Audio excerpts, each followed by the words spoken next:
Last week, on the comments section of a Jess Lingard video, somebody had written words to the effect of, not another Jess Lingard video. You're obsessed. What are you doing another video on this subject for? And I replied to say, well, you better get used to it because there'll be a lot more to come. But I think I am obsessed. I think that this is a very, very different, a very special kind of transfer. I think this transfer of Jess Lingard's got a touch of the genius about it. I think it's got a little sprinkle of the Dimitri Payet's about it. And let me just explain that to you, because it's not as if we signed a brilliant player who I was desperate to get in. Payet was slightly different because I hadn't really heard of him, if truth be known. Clearly, I've heard of Lingard. I know all about him.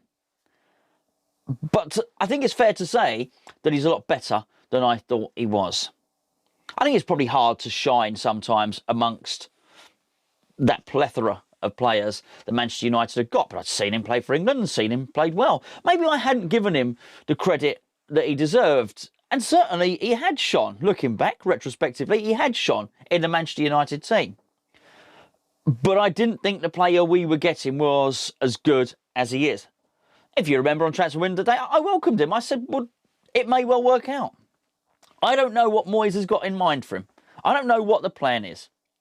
But I did feel at that point, David Moyes had enough credit with the West Ham fans for us to be able to say, OK. Thought I would have gone with a striker myself. But if this is the guy that you think you need, then fair enough. Let's go with it. Let's see how it turns out. Now, after every game, myself and Gio, we have a Hammers Chat Patreon channel. And after every game, we do a player ratings video. During the player ratings video following the Tottenham game, I said this. The whole thing of Moyes wanting this player as an attacker to bring into the team and this being his main guy, and actually it doesn't matter if I don't get any of these other guys, it's really I need Lingard in my team to make the team tick. This could really be seen as actually the most genius signing in quite some time, as a final bit of impetus, as someone brought in a winter window to give a team the final push to get them into Europe. It could be bordering on genius, Joe. I think he's a magnificent player. Now, I do still stick by that. I think it's tremendous business. I am infinitely aware that that business could look not quite as good as the season goes on. I'm aware that it could drop off, but I don't see Lingard getting worse. I see him getting better. He's not 100% match fit yet. How can he be? Clearly, he looks after himself well, but, you know, he's only going to get more used to playing with his teammates and get more and more match sharpness. But actually, in terms of a player coming in to galvanise a team, to give them an injection, to give them an impetus at the halfway point in the season, this is really something special. What am I most looking forward to this season, you ask? I'm absolutely delighted not to have to face that audible Vladimir Soufal again. Nasty, audible piece of work. Now, Jack, don't be too hasty. We have to play those pesky Czechs in the summer, don't you know? Oh, really? That's terrible. Bollocks, really. Excuse me, go off. That doesn't mean the other one will play the potato salad one with the cut, is it? Will it, Gareth? Excuse me, Gaffer? Next time you hear the phrase, it's very hard to do any good business in January, we'll wait until the summer. Discount it, don't believe it. Thomas Souček, Jared Bowen came in the previous winter window, and they completely transformed our season. Jess Lingard is coming in this one. And I'm not saying it's transformed our season, but it's kept us and we've remained roughly where we were anyway. But that's a good thing because we were expecting a drop-off. And we may well have one, but what it does in many respects is not only it gives David Moyes additional options, but it's also freshened up the squad in terms of an additional face, an additional character. I believe the training ground was a happy place anyway. It's a good place to be, a great place to go to work. We hear that all the time. All the players are saying it. But a player like this coming in with international pedigree, I think is magnificent. I think it does a bit of something for everybody, actually. I think for somebody like Declan Rice, who is himself an England international, possibly thinks, a kindred spirit, another one like me. I think maybe if you're a younger player, maybe if you're someone like Jared Bowen, for instance, looking at him thinking, oh yeah, this is good. I knew I was joining the Premier League team when I joined West Ham, but we were in a relegation scrap. Look how far the club have come in a year. Now we're signing England internationals from Manchester United. Granted, the deal has not been done yet on a permanent basis, but you take what I mean. This is actually a masterstroke of a deal. And realistically, whilst, as I say, I didn't object to Lingard coming in, far from it. Would I be right in saying he was my number one target? I was really pushing for it. No. And I don't think too many were. I think there were people that were acceptant of it. There was some apathy towards it. And some people just definitely didn't want him. Why are we getting another attacking midfielder? And don't get me wrong. I understand that line of thinking. We seemed very flush in that area, didn't we? Fornals, I know he plays on the left, but Fornals is an attacking player. I mean, maybe his output isn't as we'd all like, but he is an attacking player. He does have some skill, and a lot of us like to see him playing the number 10. Lanzini is a skillful attacking player. Lots of tricks, can score a good goal. Ben Rama, we know all about, a bag of tricks, and attacking player, as is Jared Bowen. From the outside looking in, or from the inside looking in, let's say, from a West Ham fan's point of view, Lingard, we look at him as an attacking player. Attacking midfield, maybe wide in attacking areas. Did we need him? It appeared not. But Moyes saw something.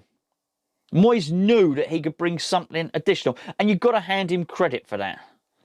And I do wonder, actually, a penny for Moyes' thoughts. I don't think he's like that. I don't imagine he's the type of guy that sits around thinking, oh, yeah, see, I told you, But I wouldn't blame him for thinking, this is why I don't listen to the fans. This is why I do what I do. Because it did seem like a hell of a risk. It may well still transpire to be so. But even if we do, when I say it turned out to be a risk, I mean they're not going for a striker. It may well crumble. It may.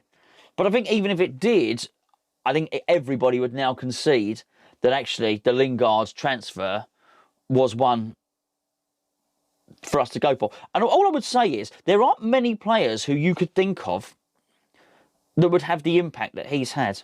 I mean, think of them. I'm not being silly. I'm not talking about Cristiano Ronaldo. But even if you had a player that you'd spent £30 million or £40 million, they were unlikely to come in and have the impact that Jesse Lingard has had. I don't know why he's coming to my... Iwobi has popped into my head. The only reason why I think it was £40-odd million from Arsenal to Everton. Even if we spend that money, you're not guaranteed he wouldn't come in and make an impact like Jesse Lingard. He's quite an exceptional player, and I know a little bit. The club may be a little bit miffed that the loan fee was £1.5 million, it's £2.5 million wages, but actually, in terms of money for a player to come in and make an impact and either push you up the league or keep you up the league, when actually incrementally each additional place is worth quite a considerable amount of money in terms of the prize fund in the Premier League, it's a hell of a thing to do. And the more I look at it, the more I'm absolutely delighted with it. I'm excited to see him play. I said to my son the other day, I said, who's your favourite player now, by the way? Somebody asked me who my old man's favourite player was. I think it might have been Carl, possibly, in the comments. And I asked my son, I said, who's your favourite player now? Now, his favourite player has been Cresswell for quite some time. Since 2015, it's been Cresswell. And it's remained, to be fair to my son, he is nothing if not loyal. It has remained Cresswell. So I asked him yesterday, who's your favourite player? Because I was interested to know. And he's watching a lot more games. And now he's in there with me at every game. And as soon as the final whistle goes, he disappears and we record the videos. And he said, well, you know what he said, because it's in the title of the video. It's Jesse Lingard. And I said, and he felt a bit bad. He said, oh, maybe I've got two. It still is Cresswell as well. But this is the sort of impact that somebody like that has. He has charisma on and off the pitch. And I look at this article that I've seen today, which is West Ham's hopes of landing Jesse Lingard for Manchester United be boosted by the club landing a place in the top 6. Apparently, though, that would cost us an extra £500,000. So if we qualify for Europe, then the loan fee becomes 2 million rather than 1.5. I mean, we'd happily pay that, wouldn't we? Let's be perfectly honest. And as the article suggests, it's quite an important factor for Lingard. Lingard may well consider, I guess this is no particular news here in this, but Lingard would be keener to sign for us were we to qualify for Europe. Stating the bleeding obvious, yes, of course. However, and I don't know how many leaks there are, maybe it's just a West Ham thing, maybe Lingard has voiced this, maybe it's come from the training ground, I don't know. But I do think you have to look at his reasoning for leaving Manchester United. And I do believe, by the way, that he will have enjoyed his time at West Ham. This has been very, very different for him, not just because he can get into the team at Manchester United, but also because he's had a hard year and a half. We know this. He's been looking after his family. It's been a hard slog. I'll tell you what, looking after your family, even at the best of time, is going to be a hard slog to actually do it through COVID, and it's extra difficult. So he probably feels invigorated. He probably feels refreshed by the chance to play football. I would imagine he's never been the main man before. Always playing second fiddle. Even when he was going that good run of form at Manchester United, he always would have been playing second fiddle to someone else. In England, he's always playing second fiddle to someone else. What's it feel like, someone like that, to be the main man? In many respects, I feel a little bit unlucky for him that there are no fans in the ground. West Ham fans taking a lot of stick over the last few days, I must say, about us being no good inside the stadium and stuff like that. I'll get onto that another time. I think it's harsh. I've been to so many away games. We are loud, loud fans. The noise in that stadium is very, very little to do with West Ham. And actually, we do get behind the team. We do back the team. It's just cavernous and the noise does not travel well at all. But I will tell you one thing. And that is, he would have a song by now. Jesse Lingard would have had a song. I haven't got it. I can't sing it. I don't know. I'm pretty sure someone will write some lyrics to a song in the comments under this video. But how does that make you feel? How would that make him feel as a footballer? I know I've interviewed a couple of players before. I interviewed Mikel Antonio and I interviewed Obiang, and both of them I asked them about this song, how they felt about this song. I think it's interesting. How would you feel running around a football pitch, playing a game of football, and there's a song about you and people are singing about you? I think it's absolutely brilliant. He would love it. I mean, he would massively. It would play into very much part of his character, and just to feel that he was loved by the West Ham fans. And he would be. And if he does extend... Look, he could do it without... I was going to say, if he does extend his deal, I think he'll go on to become a cult hero. To be honest with you, you can become a bit of a cult hero like Carlos Tevez. Even if you... Carlos Tevez played for half a season. Let's be perfectly fair. Pardew didn't want him in the team. Pardew, hey, not good enough for me, Tevez and Mascherano. And to be fair, Alan Kirbishley was reluctant. Remember Alan Kirbishley saying, I don't know why everyone's singing for Tevez. He's not done anything for us yet. Well, he didn't do anything because he wasn't selected. But Carlos Tevez is a cult hero. Now, granted, he was a massive part of that team, which was the Great Escape.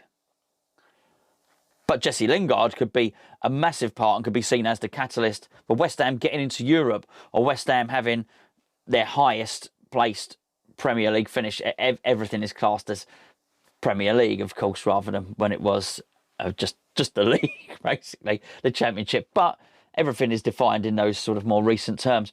He would be seen as a cult hero. However, if he did sign for a longer period of time and he was here for the rest of his career, if you like, he would be a massive, massive cult hero at West Ham.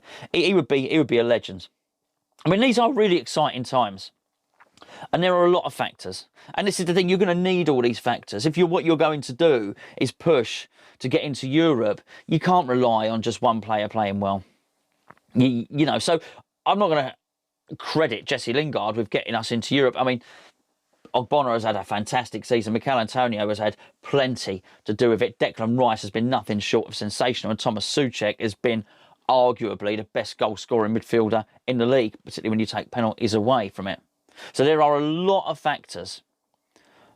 But I also don't want to damn Jesse Lingard with faint praise by saying he's the cherry or the icing on the cake. No, much more so. He is quite a large ingredient in that cake. Maybe the eggs or something. I don't know. I'm not that good at baking cakes. But he's a pivotal part of it. And this is really important to give us that final push. And this team now are mindful that we are about to play Manchester City. And I was going to say we could be left with egg on our faces after the weekend. But I'm not, even if we lost, I'm not sure we would. I think we still go. I don't think it's the end of it. We've suffered some losses this season. You know, we lose to Liverpool, we think it's all doom and gloom. We bounce back. We lose to Man United, we think it's all doom and gloom. We bounce back. This is sort of what we do. And I just think it's been a genius signing. At a point where nobody else was really thinking this is the guy. He's very good at it, David Moyes. He's very good at it. You've got to really go back quite a while to beat him with the old Hugo stick if you I don't know what was going on there. It doesn't even bear mentioning really anymore. It doesn't matter. Because actually what he's doing now and the players he's bringing in now are excellent. I'm just disappointed he doesn't have more money. He doesn't have more players to spend, because every time he brings in a player, I look forward to seeing it. This is what I said when we signed Lingard. I said in the transfer deadline day show, I don't know. I'm just interested to see what he does. I was so impressed the way he brought Dawson in, the way he's brought all the other lads in as well. I'm just impressed to see what he does. If it's identified Lingard and thinks he can bring something to the squad, I'm interested to see. I'm interested to see how he fits in tactically now we know. I'm very interested to see what his next purchase is, who he brings in.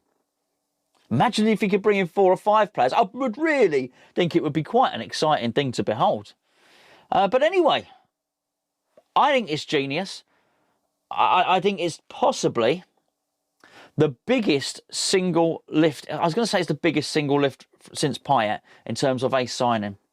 And it feels that way. And I don't mean that to diminish Big Sue, the Big Sue, Potato Saladovic. No, not to diminish that, because that's been nothing short of sensational as well.